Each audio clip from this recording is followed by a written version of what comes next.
Welcome back to the classroom. My name is Mr. Wong. Today we're going to be looking at Module 3, Waves and Thermodynamics. Inquiry question 5, Thermodynamics. We want to explain the relationship between the temperature of an object and the kinetic energy of the particles within it.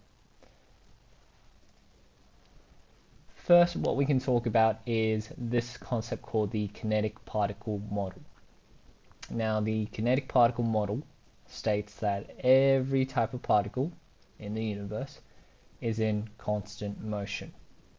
We can actually separate the differences between a gas, liquid, and solid based on the kinetic energy of the different particles.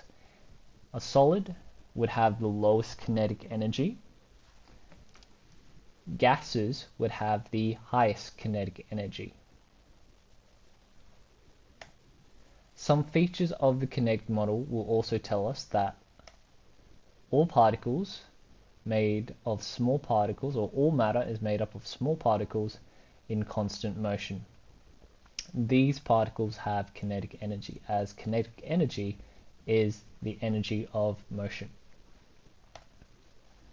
We also say in this model that collisions between particles are perfectly elastic. So the total kinetic energy before and after two particles collide with each other would be the same in that particular system. The potential energy stored in the spring that connects the particles. So if we have, say, a water molecule,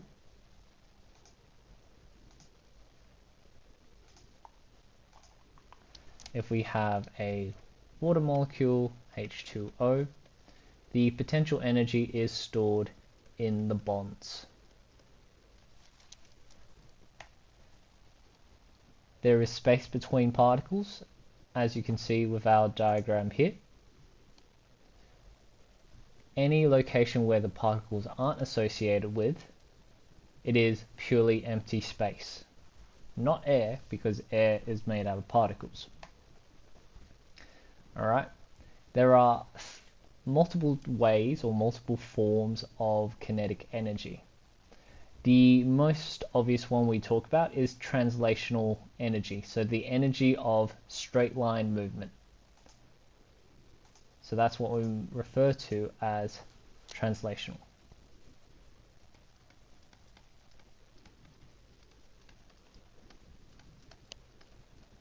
But that's not the only type of movement a molecule can create. Some molecules can bend, so it can go backwards and forwards, but that also means that we have this sort of diagonal bending shape of the particle. The particle can also spin. The particle can rotate, and the particle can stretch, so it can go up and then back in. So there are multiple forms of kinetic energy here. Okay, so that's what we mean by particles have kinetic energy and they are in motion. Before I go on to the next component, I just want to briefly come back to our model here. What I just want to quickly state is this model is an ideal model. Right, an ideal model refers to we're looking at the perfect conditions. We're making some really, we are making assumptions, right? Assumptions for behavior or assumptions for observations. So the real world doesn't exactly work exactly the same way as the kinetic particle model stipulates, because we do know that there is no such thing as a perfect elastic collision, but these are some assumptions that we make to make the model viable and to explain most parts of the model. And to most parts, this model does explain and explains really well the observations of heat transfer and temperature. Alright. If we're looking at different sort of types of internal energy, so movement that is not related to temperature, for molecules as a gas or liquid, spinning, stretching, compressing. None of this relates to temperature. Okay. Movement that does relate to temperature is purely straight line motion or collision. Okay, so we're talking about translational kinetic energy. That relates to temperature. Every other energy relates to other forms of kinetic energy and potential energy. So the only thing when measuring temperature, we're measuring how much energy it has when it's making a straight line motion. Let's look at some key definitions in thermodynamics. We firstly have kinetic energy. That's the energy of motion and vibration of particles. We have thermal energy. That's the total kinetic energy within a system.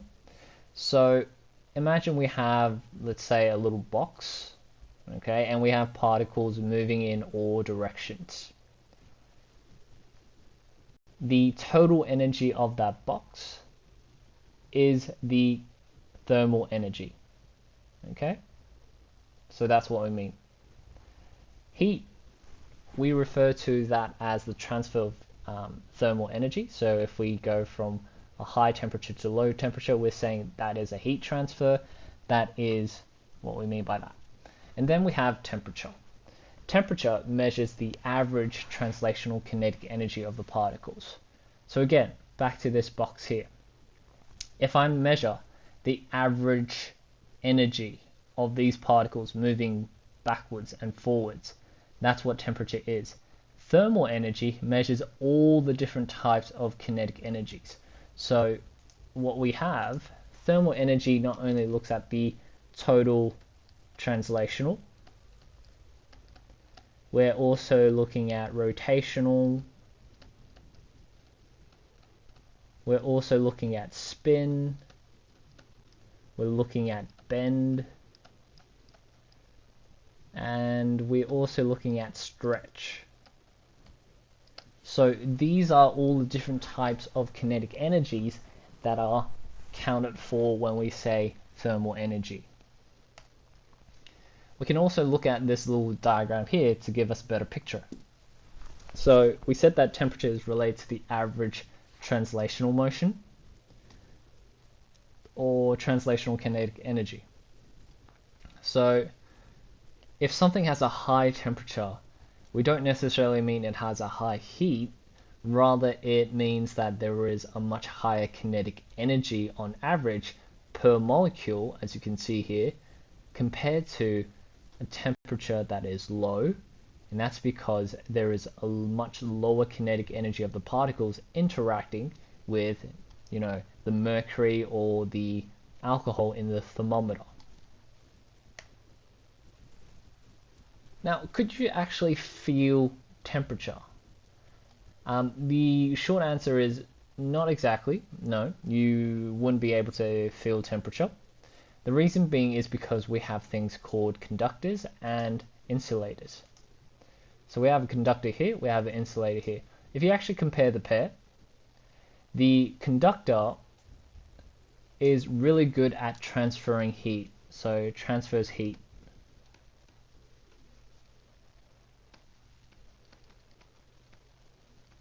Transfers heat really well. A thermal insulator doesn't transfer heat very well.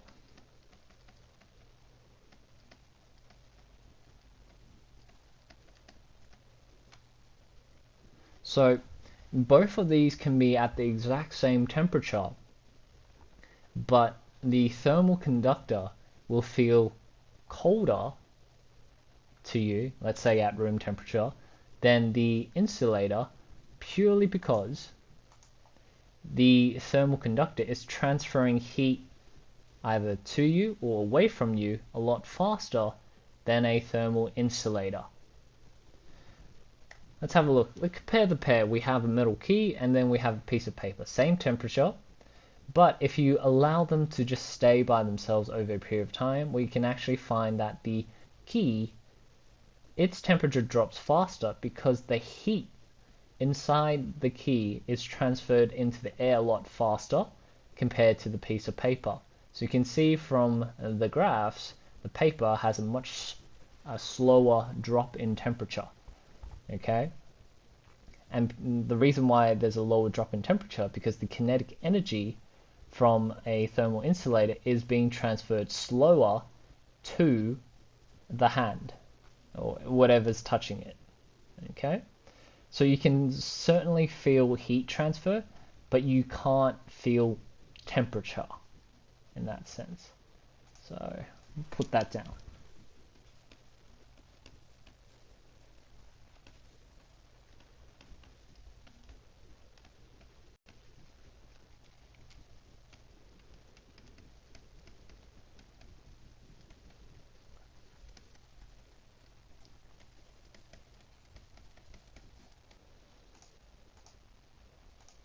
Okay, so let's look at how we measure temperature.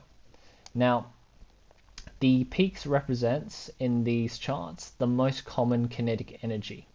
Okay, so the mode that we have here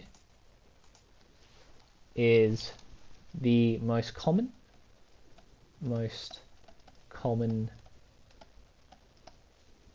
kinetic energies. However, you can see T1 and T2. These are the average temperatures. So T1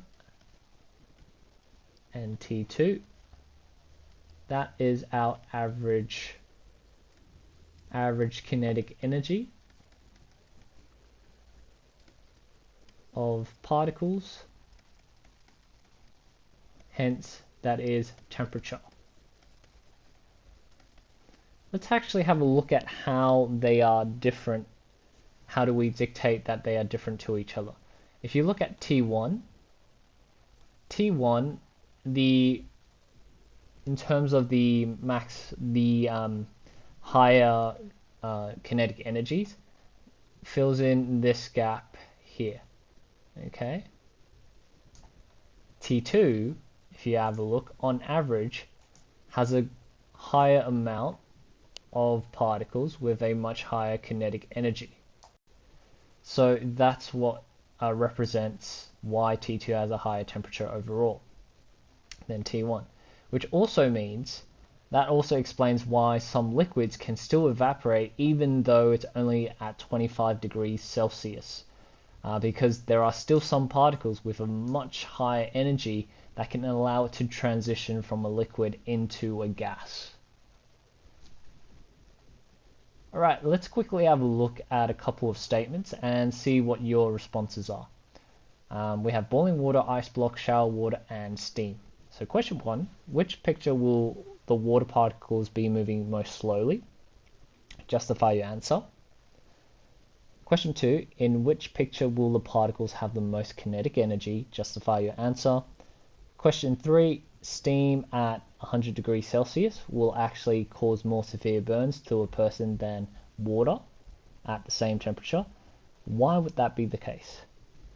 Take 3 seconds to pause and I'll go through the response. Okay, so when it comes to which picture will be moving the slowest, that would clearly be our ice block.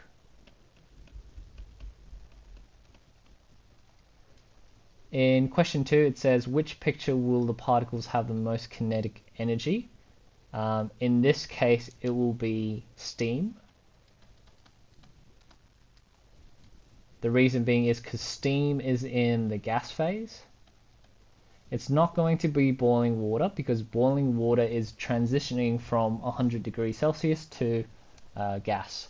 So that actually leads us to our third question, and that would actually be steam would have a more severe burn. The reason being is one, we have the kinetic energy of water vapor colliding with your skin, but we also have kinetic energy caused by the vapor turning back into a liquid.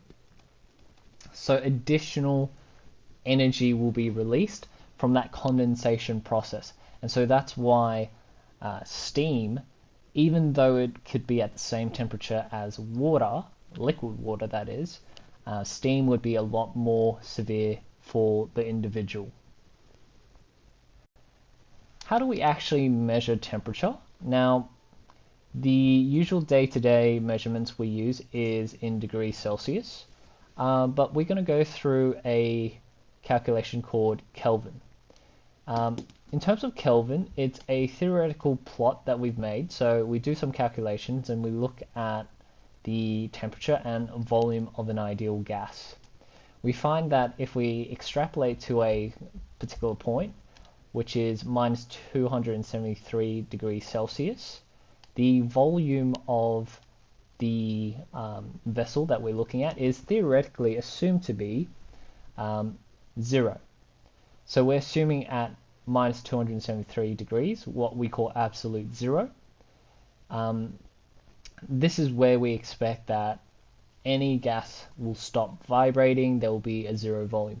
Now, it's actually impossible to reach absolute zero, because theoretically we should expect all gases to still vibrate at some degree of point. But that's actually how we create this scale for Kelvin. So what we mean by absolute zero, it's a hypothetical condition where all particles have no kinetic energy, so zero volume. The exact number we extrapolate to is minus 273.15 degrees Celsius. So in the Kelvin scale, that's 0 Kelvin or 0 K.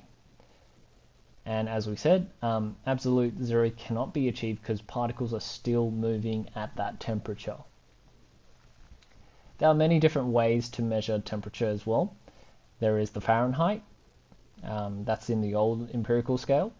We have degrees Celsius, the current SI unit scale that we do use, or actually, sorry, the Kelvin scale is the SI unit scale, but Celsius is the scale we use for everyday life.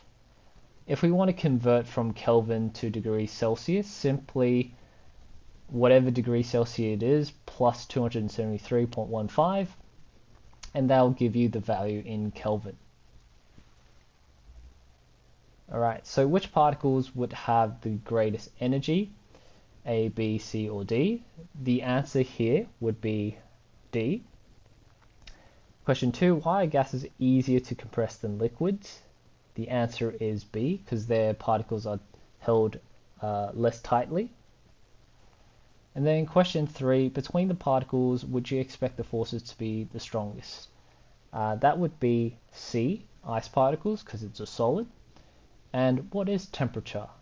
The answer for that is C, a measure of the average kinetic energy. Remember, translational kinetic energy of the particles of matter. Okay, so that basically concludes our lesson for today, or at least this part of the lesson, where we talk about how temperature and heat and kinetic energy are all interrelated with each other. The next lesson we're going to be talking about thermal equilibrium, so stay tuned for that.